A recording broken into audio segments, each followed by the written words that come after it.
نبی رحمت صلی اللہ علیہ وسلم کا جو عمومی عمل ہے کہ نماز کے دوران نظر سجدے والی جگہ پر رہتی تھی. اوپر کو دیکھنا، دائیں بائیں جھانکنا، اس سے آپ نے سختی سے منع کیا ہے.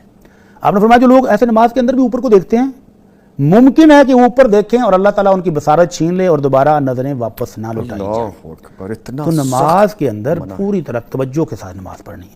آپ نے فرمایا اللہ کی رحمت بندے کی طرف متوجہ ہوتی ہے جب تک وہ توجہ کے ساتھ نماز پڑھتا رہتا ہے، اور جب وہ ادھر ادھر جھانکنا شروع کر دیتا ہے، اس کی توجہ نماز سے ہٹ جاتی ہے، تو پھر اللہ کی رحمت بھی ناراض ہو جاتی ہے. تو عام پوری نماز میں سجدے کی حالت میں، اور جب آپ تشہد بیٹھیں گے تو اللہ کے نبی صلی اللہ علیہ وسلم کے بارے میں آتا ہے کہ جب آپ تشہد بیٹھتے تو آپ اپنا دایاں ہاتھ اپنی دائیں ران پر اور بایاں بائیں ران پر رکھ کے، تو یہ نشان ہے. ایسے بھی کر سکتے ہیں، ایسے بھی کر سکتے ہیں، اور ایسے بھی. یہ انگلی کا جو اشارہ ہے اس کے ساتھ آپ دعائیں مانگتے تھے. تو پھر جب آپ تشہد میں بیٹھتے ہیں تو آپ کی نظر آپ کی انگلی پر ہوتی تھی، اور آپ اس انگلی کو ایسا ایسا حرکت بھی دیتے اور ساتھ دعائیں بھی مانگتے. تو اس انگلی کا ڈائریکٹ تعلق آپ کے دل کے